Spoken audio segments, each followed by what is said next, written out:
What's up mga ka-angler? So ayun na nga, welcome back sa YouTube channel natin. At ito na nga, nandito ulit kami sa laut para sa ating offshore jigging session. Kasama natin ulit si Mark D.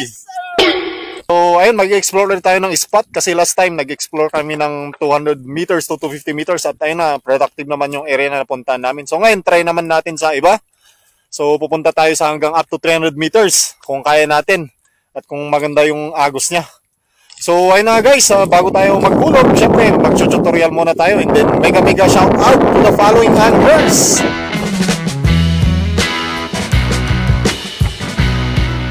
Alright mga ka-angler, welcome sa ating tutorial at ang pag-uusapan natin ngayon is about jig selection. So as you can see dito sa ating table is marami tayong klase ng jig. So different colors, different style, different shape and bigat ng jig. So mamaya nating i-discuss yan. So importante guys na tama ang jig na gagamitin nyo para sa condition ng pinag-fishingan nyo para magawa nyo yung pag-jigging nyo ng maayos, less tiring at saka mas mataas yung chance nyo na makahuli ng isda or makahook up kung tama yung jig na ginagamit nyo. Para mas maintindihan natin na bakit importante yung jig, tama ang jig na gagamitin is may papakita kong diagram sa inyo. So ito po yun guys. So as you can see sa diagram, ayan, pagdating kasi sa vertical jigging, dapat as much as possible, naka-vertical yung jig mo from your boat, alright? Para maging maayos yung langoy ng jig mo kasi doon natin napapakagat yung strike or doon sila natin i-trigger. Kung maganda yung langoy ng lure mo, maganda yung vibration, plus may nakikita silang kakaibang kulay, may glow, mga ganyan, etc., mas ma-attract sila. So, i-strike sila. So, kung yung jig mo is hindi siya vertical from your boat, alright? O, kagaya ng isang diagram to, nakita yung letter C na, kumbaga naanod na yung jig niya. So, hindi mo malalaro yung jig mo ng mainam. Kasi kada jig mo or kada pitch mo ng rod mo, kada taas mo, kada jerk, alright? Ang nahihila ng rod mo is yung line, slack line lang, alright? So, hindi niya malalaro yung jig mo ng maayos. Kumbaga, paghila mo ng, pagtaas mo ng rod mo, di ba may linya na nag-letter C dyan na ganyan. So, yun muna yung mahihila niya bago niya maitaas to, di ba? Unlike pag talagang vertical na siya, nakaganyan, straight yung line mo. So, kada pitch mo ng rod mo or jerk mo, magre-react yung lure mo. So, magre-respond siya. So, tataas siyang ganun. Depende kung fast jigging ka or slow pitch. So, ganun po ka-importante na dapat as much as possible vertical yung jig mo from your boat. Alright? Pero syempre, hindi naman perfecto. Minsan, medyo hindi ganong vertical. Pero okay pa rin yun. Wag lang yung masyadong nasampayan nga ang tawag natin, di ba? Kasi hindi talaga magre-respond yung jig mo. So, walang possible, walang kakagat. Or kung may kakagat man, hindi mo mararamdaman yung strike. So, madalas mangyari sa akin yun pag sampayan na. So, may kumagat, hindi ko naramdaman, hindi ko na-offset. Pag tingin mo na lang sa lure mo, wala, na may kagat. Kagaya nito, example yung iba na. Ayan o to. Kita nyo yan? Ayan o. So, dogtooth. Kagat ng dogtooth. Eto, isa rin to. Hindi ko napakagat yan. Ayan o. Same spot. Same jig, different jig. Ayun yung pattern ng kagat niya. Diba? So, suspect namin dogtooth. So, sampayan na kasi doon kaya hindi ko na-hook set. Diba? Same with this. Ayan. Itong ripple, ayan oh. May kagat dito.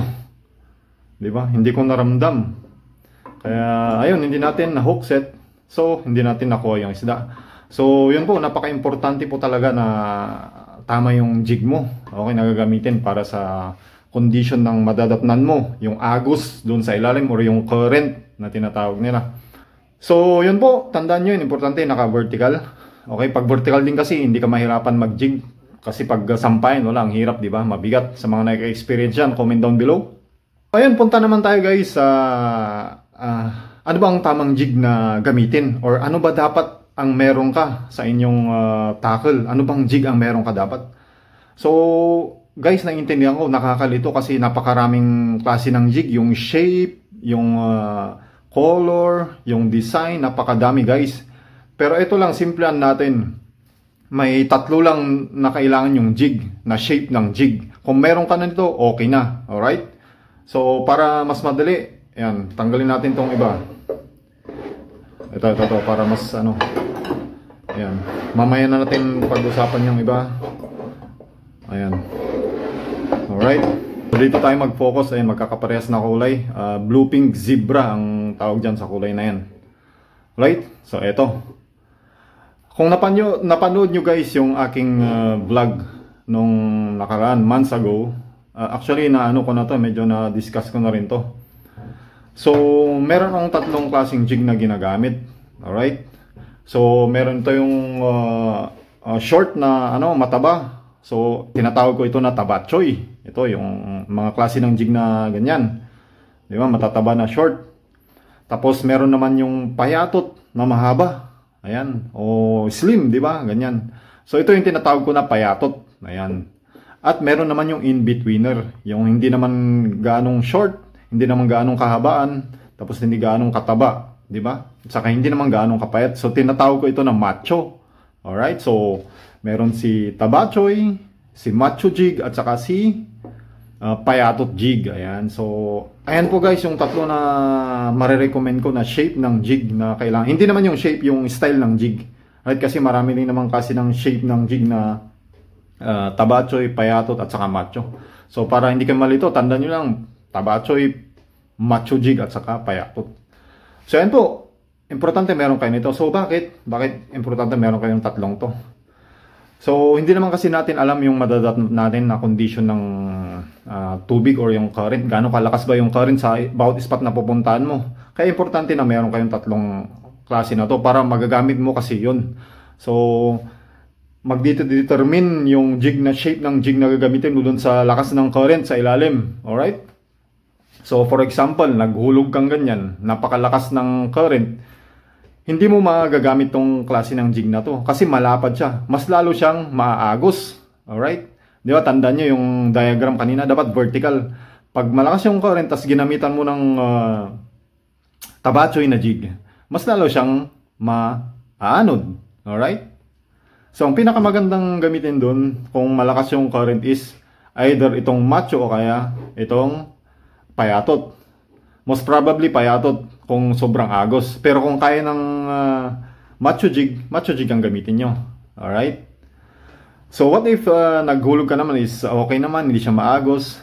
So ang magandang gamitin is itong tabachoy kasi hindi naman siya napapadpad or hindi siya naagos. So pwede mong gamitin to, pwede rin ito, at saka pwede rin ito. So doon ka na lang mag-experiment kung ano yung ini-strike. Kung gusto ba tong tabachoy, yung mas mabagal yung pag-fall, or dito ka sa macho, mas mabilis, or yung ito naman sa payatot na mas mabilis yung pag-flutter. Alright? So yun po ang dapat nyong tandaan pag sa vertical jigging. So mag-a-adjust ka kung ano yung madadatnan mo na current. Okay? So doon mo i-determine kung anong klase ng jig na gagamitin mo. Alright? So pagdating naman sa bigat, medyo may rin yung factor din yun. So kung mas mabigat yung jig mo, mas hindi siya ganong naagos. Pero kung malakas talaga, kahit ganong kabigat yan. Ang kagandahan lang kasi pag mas mabigat, syempre mas mabilis na bumaba yung jig mo. So kung mas mabilis bumaba yung jig mo, mas may time ka pa na laruin bago ba siya talagang maanod. Alright? So may factor din yun sa bigat. Alright? So ngayon, alam mo na kung ano yung jig na dapat mong gamitin. Alright? Kung gaano kalakas yung agos.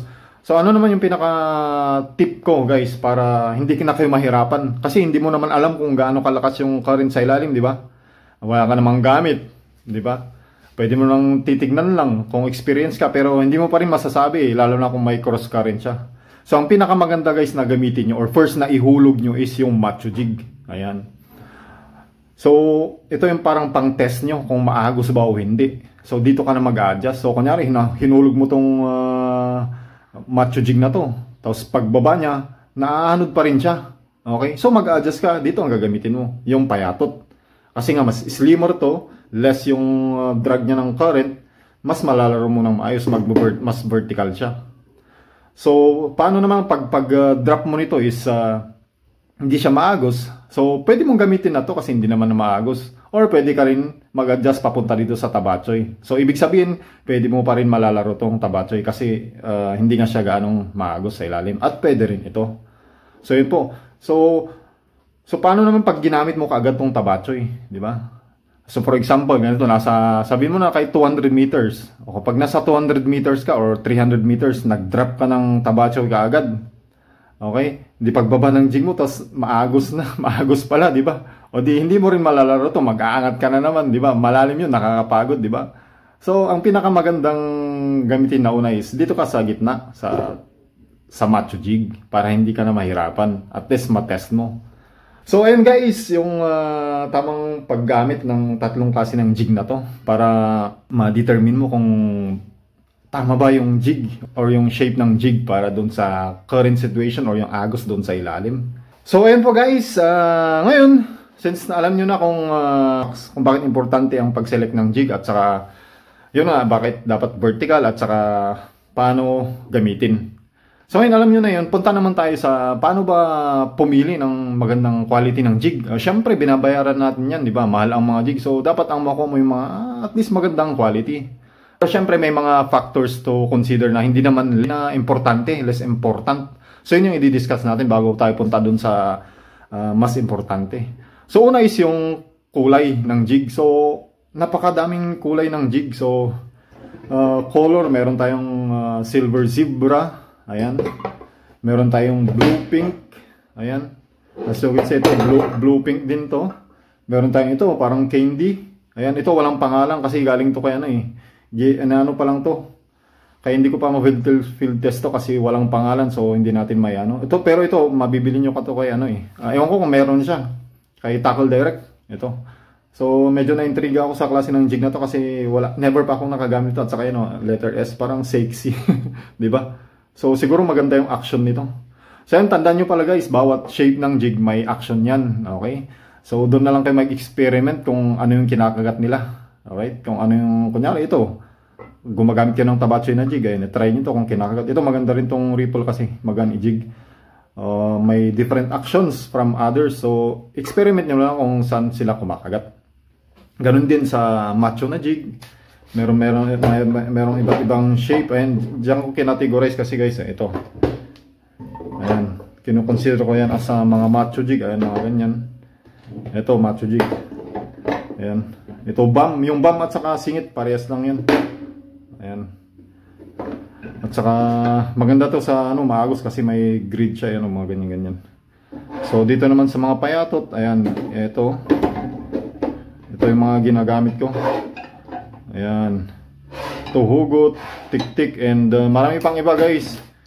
Ito yung mga, sigaw. Ayan, gustong-gusto ko rin itong sigaw na sabit kasi. Saka ito yung hugot. Maganda rin to. Ito, kinagat naman nung last na jigging namin, yung gamit ko na 270. So, ayan po.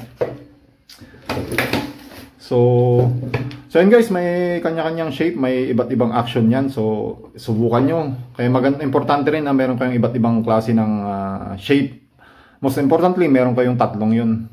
So, kung i-separate natin to, ito, ganyan. Ito yan, mga tabacho ito. Ito, hindi ko consider kung tanong ng mga macho. Ito, medyo tabacho na macho eh. Pero dito ako sa macho dyan. Ito naman is yung mga payatot na jig. Ayan.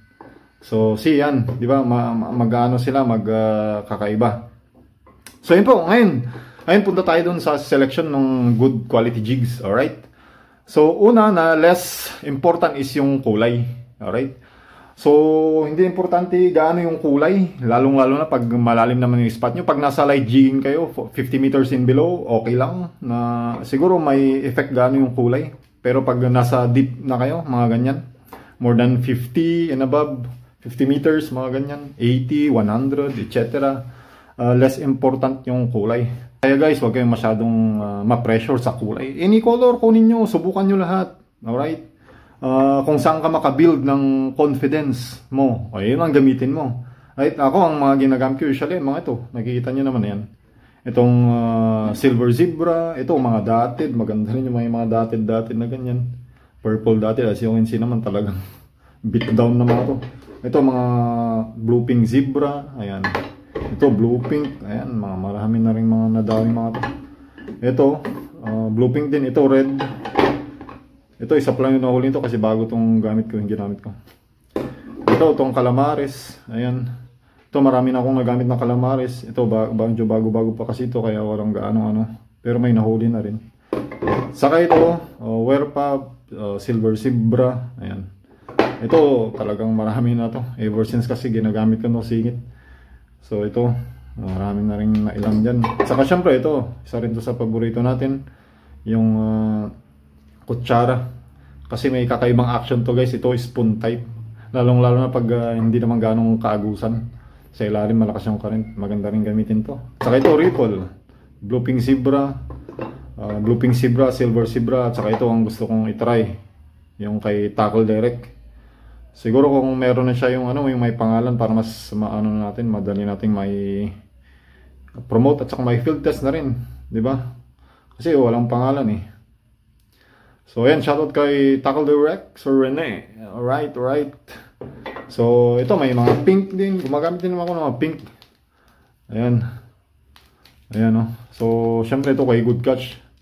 Ayan. So, Joy. Magdi-dip jigging kasi tayo. Kaya susubukan natin yung mga bibigat. Mas mabibigat. Ito. Maganda rin yung pattern nito. Yung, dotted. Ayan. Saka, syempre ito, blue. Blue red head. Blue silver red head. Ayan o. So, ayun na nga guys, sa kulay, less important yan. So, try nyo lahat ng kulay kung saan kayo makabuild ng confidence. Yun ang gamitin nyo. So, kanya-kanyang preference yan. Pero pag minsan, rin dyan, meron ding basehan yan eh. Kung ano yung kulay ng kinakain nila sa ilalim, yun ang gayahin nyo. For example, nakahuli kayo ng isda, tapos nakita nyo sa bunga niya, may orange-orange or may red-red. Yung kinain niya, di gamitin nyo yung may red-red or kahit ano. Yung pwede nyang magaya yung kulay ng kinakain. Alright, so isang basehan din po yun. Pero color guys, less important. Huwag nyo nang masyadong ma-stress dyan. Alright, next is yung finishing at saka paint. So ito hindi naman gaano importante kasi nga kahit nga ito beat down na, di ba? Kinakagat pa rin, di ba? Ang tawag dito, mga to, ayan talagang may tama na, kinakagat pa rin. So, syempre, yung yung finishing niya, so hindi kahit rough naman siguro okay pa rin yan. Pero syempre binabayaran mo yan eh, 'di ba? Syempre gusto mo naman yung makinis pagdating, 'di ba? So pulido kumbaga. Meron din yung ibang jigs kasi na ito, kung bibilhin mo dito niya, grabe, dito man lang hindi man lang kiniskisan kasi hanggang dito yung paint niya 'di ba? So paano naman yun? At least mga to, tingnan mo yung ginagamit ko, talagang maayos yung paggagawa, ayun natapyasan na mga diyan. Talagang maganda yung pagka-finish. Ayan. 'Di ba, binibili mo ng mahal tapos matatanggap mo, but yung paint niya hanggang meron kasi yung parang tingga pa na hanggang dito. Hindi man lang tinanggal para labas talaga yung yung ring ng ng jig. So syempre hindi maganda 'yan. Maganda pa rin yung pulido. Although less important kasi pwede mo naman gawan ng paraan. 'Di ba? Yung paint niya, syempre dapat maganda rin, dapat syempre hindi mabilis mabakbak. So kagaya itong mga ginagamit ko, talagang pulido mga to. Hindi ganong nababakbak, matagal mabakbak. Alright, so ganyan pa man, kinukonsider ko yun na less important, pero maganda rin na dapat pulido yung jig na mabili nyo. Alright. So next, dito punta tayo dito sa mas importante na bagay. Number one is yung glow. Okay, kung malakas yung glow ng jig nyo, mas maganda. Alright. So kagaya itong mga ginagamit ko, malalakas ang glow ng mga to, parang ilaw ng Meralco. So, kung malakas yung, ganito kasi yan, pag malakas yung glow, tapos lalong-lalo na sa deep jigging ka, pag drain up mo, syempre, isa kasi yun sa nakaka-trigger ng strike yung glow, di ba, maano ng isda, but glowy-glowy, syempre lalapitan niya yan. So, possible na kakagatin niya, alright? Importante kasi mapalapit mo yung isda, lalo na pag yung nag-drop ka naman is malayo-layo siya, di ba? So, maganda na malakas yung glow, alright? Lalo na sa deep jigging kasi hindi nga abot ng araw dun sa ilalim. So, importante yung glow na malakas. At isa pa is, syempre importante na malakas yung glow para hindi ka na angat ng angat. Kasi meron kasi yung mga jig na inilawan mo ganyan. A few minutes lang, wala na. 1 minute, wala na. Actually, may mga nagamit na akong jig na ganun. Yung nabibili sa, alam nyo na, nasubukan nyo na mga yun. Alright? So, kung malakas yung glow lang sa'yo, matagal. Itong mga ginagamit natin, matagal talagang mga to, yung glow niya. Kahit ilang minutes. Okay, 15 minutes, kaya pa nga eh. Alright? So, ibig sabihin, pag nag-drop ka, so malalaro mo nang mas matagal yung jig mo. Hindi ka na kailangan mag-angat ulit para pailawan pa, ganyan, di ba? Kasi nga, matagal malubat yung glue niya. Alright? So, yun guys, importante yung glue para sa akin. And syempre, alam ko, importante din yan. So, pangalawa is, syempre, yung movement. Alright? Kasi, doon mas nakaka-trigger ng strike. Okay? Yung movement ng jig nyo. Yung vibration ng jig. Doon mas natitrigger yung mga isda. So, gaya ng sabi ko is,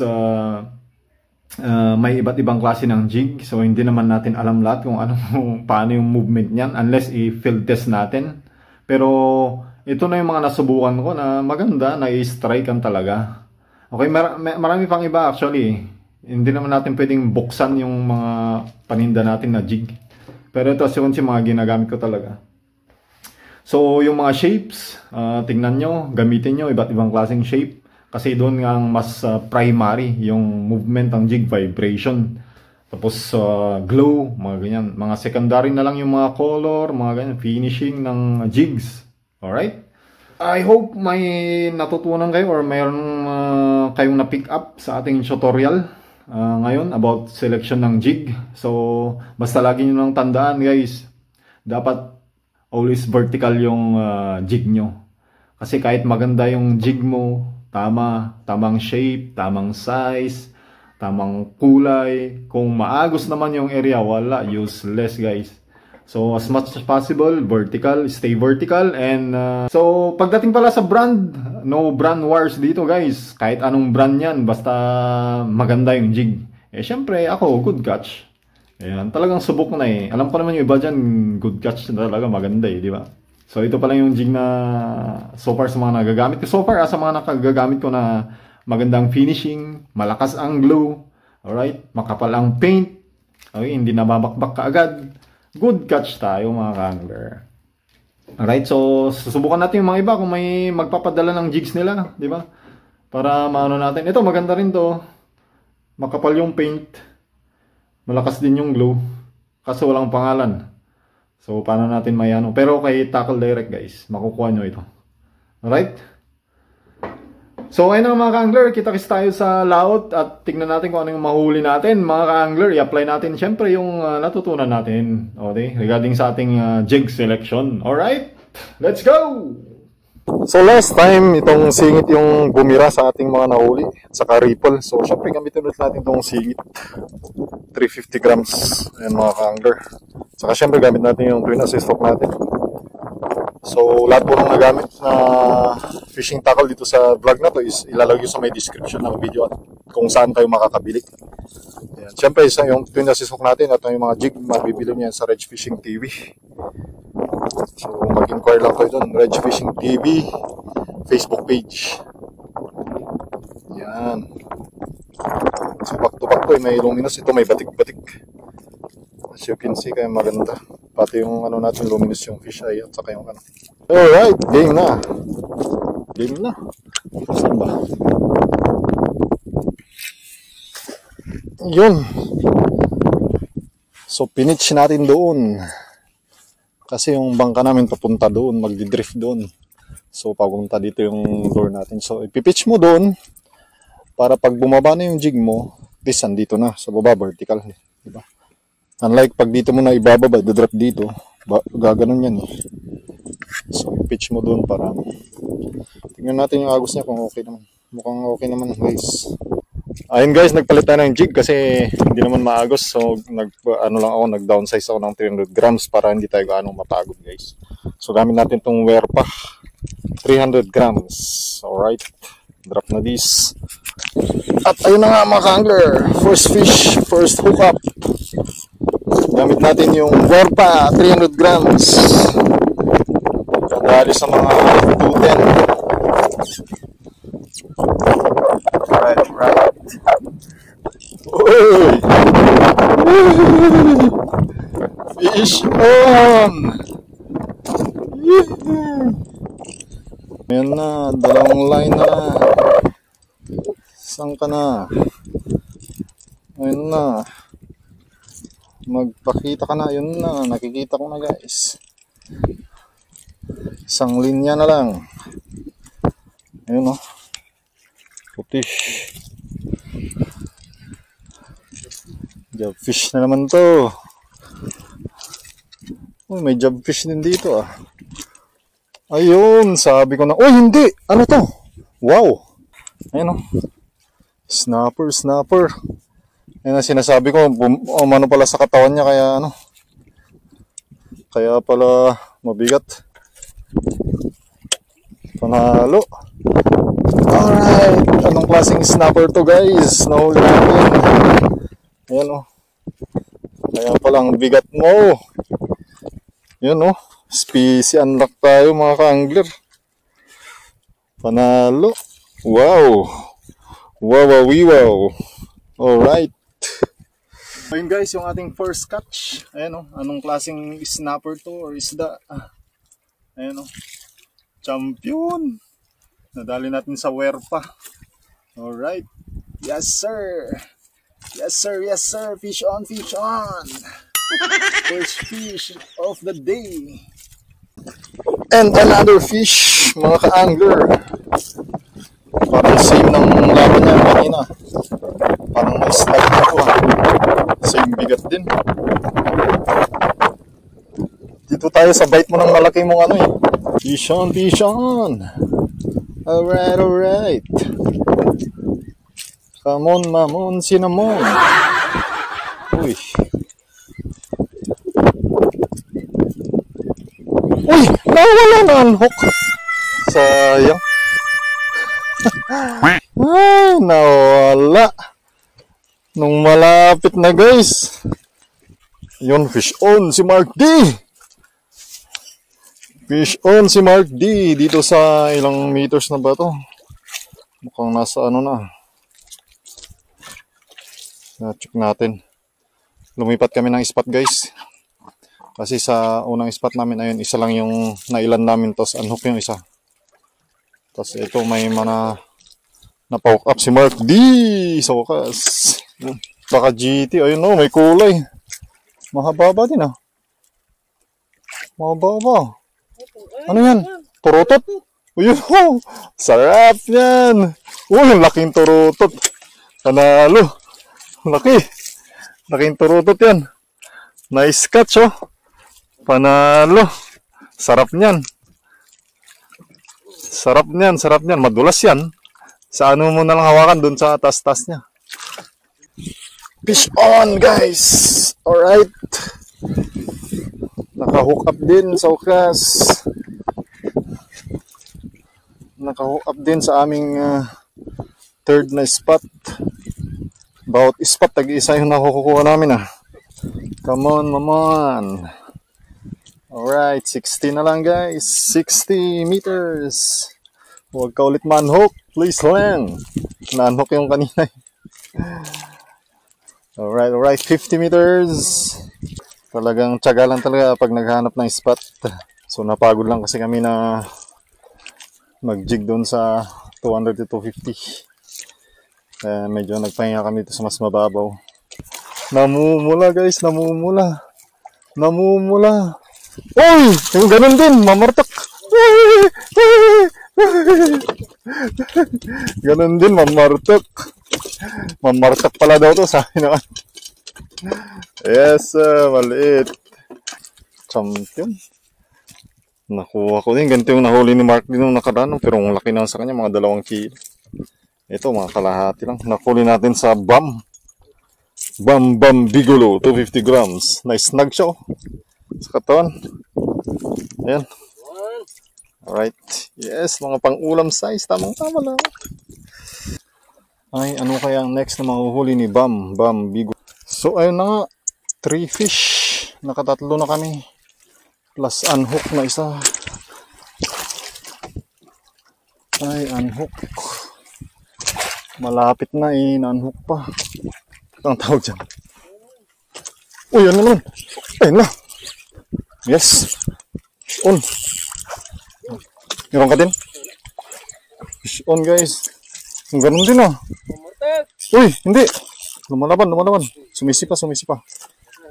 Alright, alright. Sumisipa. Oh, nawala. Oh, yan. Iba to.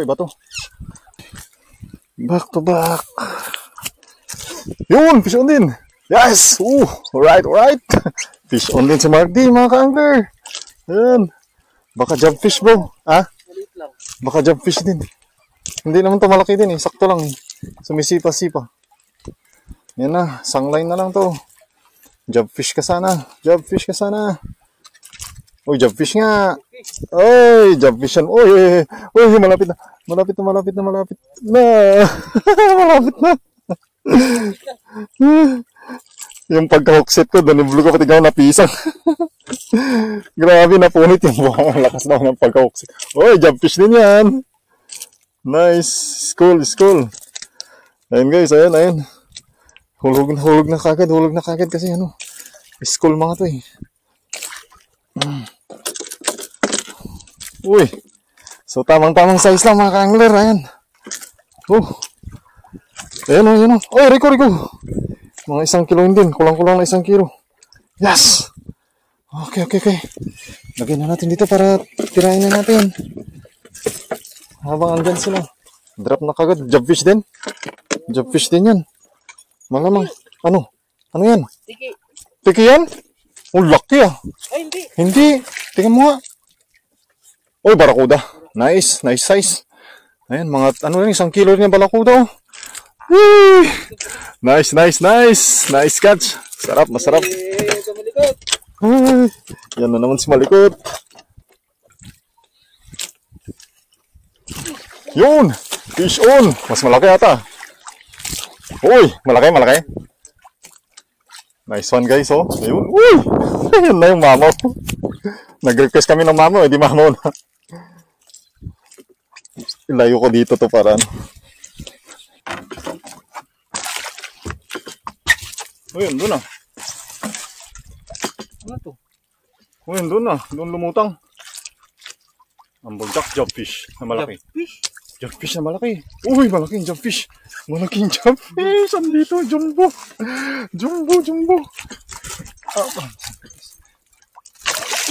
Nice, baby.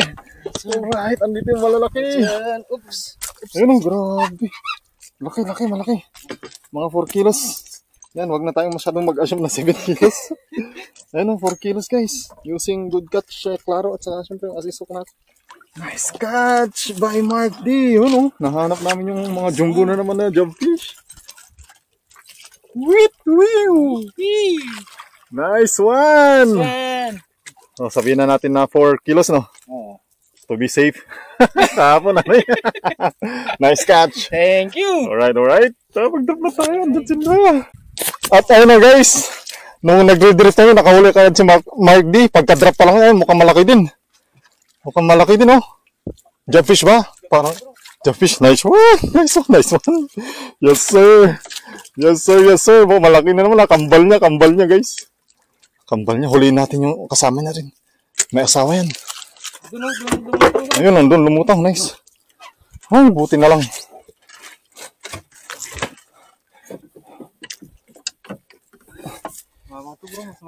Mas malaki to. Jobfish ba? Parang Jobfish, ang laki guys. Ang laki. Ayan. Naku, laki nito. Uy, yan na talaga ang 7 kilos. Sige lang. Uy, sa buwangan. Nice one. Ito na, 7 kilos to. Imposible. Uy, yan mo yung ano mo. Ano? Grabe. Ayun o. Uy, ingat bro, ingat. Ayun o. Buti na ko ba. Ibaba mo konti. Ayan, ganyan. Uy, nice one. Alright. Ay, grabe. Ang laki. May pang thumbnail, guys. Champion. So, ayun o yung second fish ni Mark D. Jobfish. Using good catch, klaro. At saka yung assist hook natin, guys. Sir! Panalo. Sige, sabihin na natin na 6, no? Oh, 6. Mas malaki yan eh. Kasi yung nakuha mo na 5, no? Sa tingin mo? Oh, mas malaki to bro. Mas malaki yan, no? Mas malaki. Posible. Yay! Nice one! Thank you! Alright. Yan! Nice, baby! Grabe. Nakaka-amaze yung mga jobfish dito. Ang lalaki, ha? Amazing! Mukhang walang humuhuli. Grabe. So ayun mga ka-angler, last drifting namin at magla-lunch na kami. Ayun o, sana all may payong. Lunch break muna tayo. Alright. So tignan naman natin ngayon ang nalutong pagkain ngayon. Ayun o, adobo, panalo, nagmahamantika. Saan ka pa? Ayun o. Alright, kainan na mga ka-angler. Ayun o. Sarap kumain pag ganito. May payong. So, ayun guys, kain lang muna kami. Tapos mamaya, ituloy ulit natin mag-fishing. Alright, baka matagdagan pa yung huli namin. Alright, alright. Yes. Uy! Uy! Meron. Nawala! Meron. Fish on guys. So, fish on sa 300 meters. Ano kaya to? Exciting to guys. Exciting. First time tayo makagatan 300 meters. Ayun, tingayos mo lang line ko.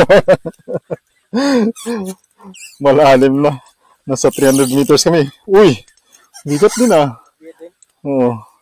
Pero hindi siya ganong sumisipa. Ano kaya to? Ayan, first time natin maka-hook up sa 300 meters ah. Halos ubos na yung linya ko eh. Pag nagdadrop. Ano lang kasi to, bawas na tong line ko na to. Parang siguro lang, ano na lang to. For 50 meters. Or 500 siguro. Kulang-kulang na 500. Ano kaya to? What's this? Kabayong buntis! Come on. Baka munchong. Dapat mayahaw natin to para malaman natin kung anong... Alright. Come on. Exciting. Exciting.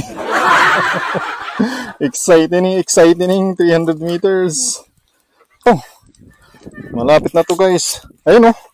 May kulay na. Bro. Uy. Ano to? Mahaba. Oh, yung kon. Scabbard. Aswang. Ay, hindi. Ay, aswang. Aswang ba? Aswang. Oh, yung line ko. No.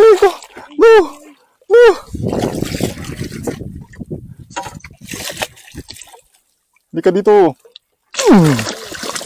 Akala mo ah. Grabe. Tumatalbog ah. Aswang nga. Aswang. Nakahuli na ako nito eh. Bakit ikaw? Bakit hindi munchong?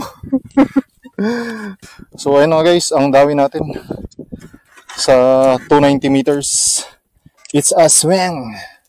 Guys, a swing. Laki din ah. Mga ano rin to siguro. 4 kilos.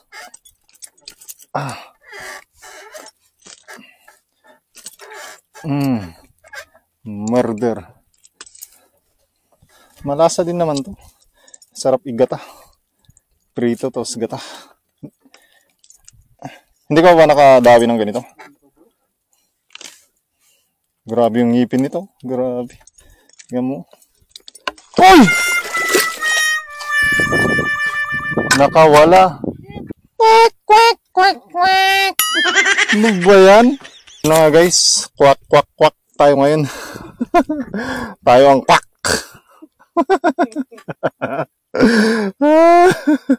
Ay, quack tayo yan. Quack. Quack, gano'n eh. Na-quack. Ayun na nga mga ka-angler, kita-kits tayo sa susunod na fishing adventure. Until next time, fish be with you!